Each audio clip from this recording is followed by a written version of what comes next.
Oh, wait lang, itong si ano pala, si... Nako po, anong nangyari dito sa PCO? Pang ilang ano na to si J. Ruiz, pang ilang ano na yan, upo na tao dyan sa PCO. Tapos ngayon tatanggalin na naman ni Bongbong Marcos daw kasi hindi siya, parang hindi yung quality ni ano, yung, bueno, kalidad ni J. Ruiz.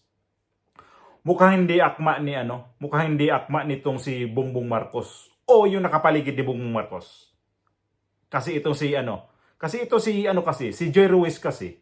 Nakikita ko parang nasapawan siya lagi ni ano, ni Claire Castro. Ito si Claire Castro, ito yung nagiging anay ni Jay Ruiz. Palagay ko lang ha. Hindi ako nag-ano sa iba na yan na pananaw ko lang 'yon. Vision ko lang 'yon na siguro ito si Claire Castro ang dahilan kung bakit tinanggal to. Tatanggalin ha, tatanggalin, hindi ito siya magre-resign. Tatanggalin siya kasi hindi effective ang kanyang pamumuno sa PCO.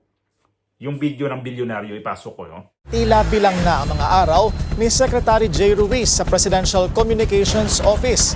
Ayon sa source ng Politico.com, humahanap na ang Malacanang ng mga posibleng kapalit ni Ruiz.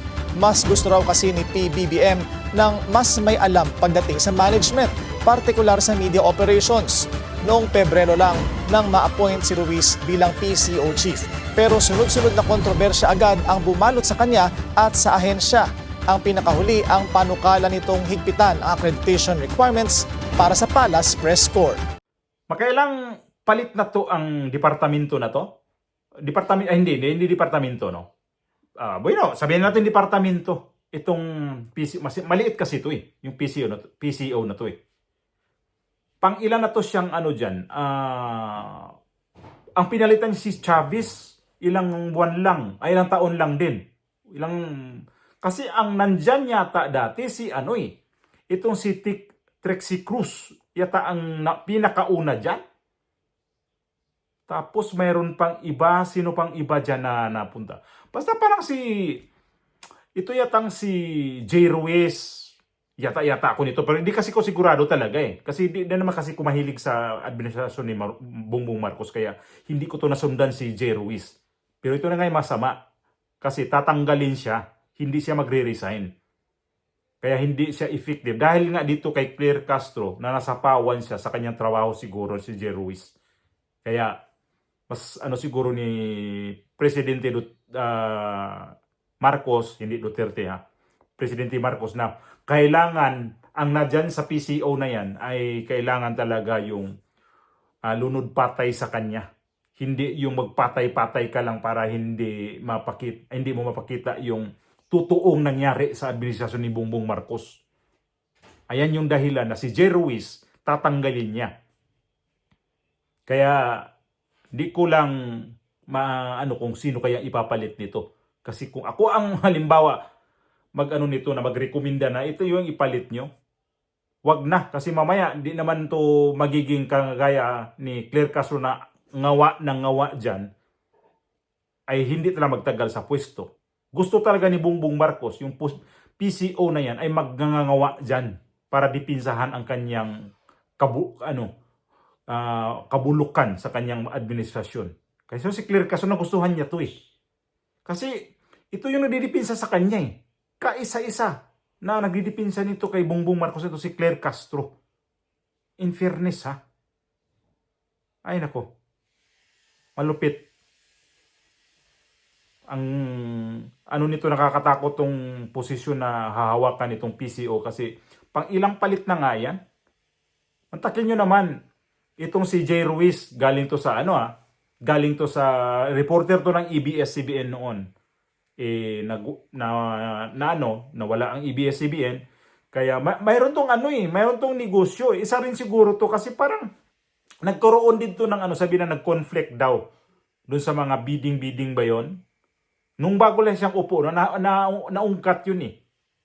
Tapos ito na naman ngayon, tatanggalin na talaga siya kasi hindi maganda ang kanyang pamumuno dahil daw doon sa nagbago ang pag mag-apply ka ng, halimbawa, mag-apply ang mga dyan sa Malacanang ng accreditation na para yung mga reporter dyan pwede makakuha, pwede sila ganyan ginagawa ni Claire Castro na mayroong mga mga preskon na yan. Dapat yan, may accreditation ka dyan na, ano bang sinabi nun? 5 taon ka bago ka bigyan ng accreditation. Pero pag below 5 years ka lang sa iyong kumpanya, yung kumpanya mo, halimbawa mga media network o mga ano dyan, mga hindi ka umabot sa 5 taon, hindi ka pwede mag-apply ng accreditation dyan sa Malacanang para bubuo kayo dyan ng sa mga media dyan para pwede kayo maka-interview dyan kung sino-sino dyan sa Malacanang. So yan yung tinitingnan at daming pumalag noon. At ngayon pala ang sisi nitong si Jay Ruiz. Kasi nasa kanya ang bunton nito eh. Ano ni Jay Ruiz tong station dito sa may San Juan. May Jay Ruiz dyan eh. Parang J naman kasi siya nga J-A-Y. Sa Jay Ruiz naman. Kamag-anak niya mga Ruiz eh. Naisip ko lang kasi madalas kasi ako diyan sa may Jay Ruiz na yan dati kasi yung kabila niyan diyan ang residensya diyan eh. Squatter diyan. Alam mo naman, ang dami natin natirahan diyan sa may Metro Manila na mga squatter area kasi alam naman natin na hindi naman tayo pwede maka-afford sa mga subdivision na mangupahan eh. Kaya alam ko yung Jay Ruiz diyan sa may station diyan sa may San Juan, sa may Aurora Boulevard. Kaya naisip ko lang 'yon ha. So napalayo tayo diyan sa na yan, sa kwentuhan na nito kay Jay Ruiz na tatanggalin na nga. At ito yung sinabi ng bilyonaryo nga. Kaya nakuha naman to nila sa Politico. Ito yung balita rin sa Politico. Ayan. Ang siguro nito si Jay Ruiz, kung hindi siya effective dahil nga dito kay Claire Castro, hindi naman po pwede na lahat ng galaw ng Pangulo ay ipangalandakan mo, ibabandira mo. Siguro si Jay Ruiz, neutral lang ang kanyang pagtatrabaho. Ang gusto siguro ng palasyo, kailangan lahat na mga ginagawa ng presidente, ako presidente, kailangan iipal mo ako. Gaya ng ginagawa ng undersecretary mo para babango ang pangalan ko. O kaya idipinsa mo ako ng to the max para hindi ako mapahiya sa mga tao. Di baling, hindi ako mapahiya, kayo ang mapahiya. Ganun yun. Kayo ang mapahamak sa kadidipinsa sa akin. Kasi, nyo yan eh. Kayo ang nandiyan dyan eh. So, nakakalungkot na ganitong klase mga cabinet secretary ni Bongbong Marcos ngayon. Ito na ba yung niya? Sabi niya kailangan niyang magiging matapang na siya. Ngayon, kawawa si Jay Ruiz kasi si Jay Ruiz ang na sampulan niya una. Bago nilabas yung video na yun ni Bongbong Marcos, ang unang nasampulan pala si Arnel Ignacio, yung sa UWA administrator. Mukhang hindi maganda rin yun pag hindi nag-resign tinanggal dahil sa controversial niyang na mga ginagawa rin sa UWA.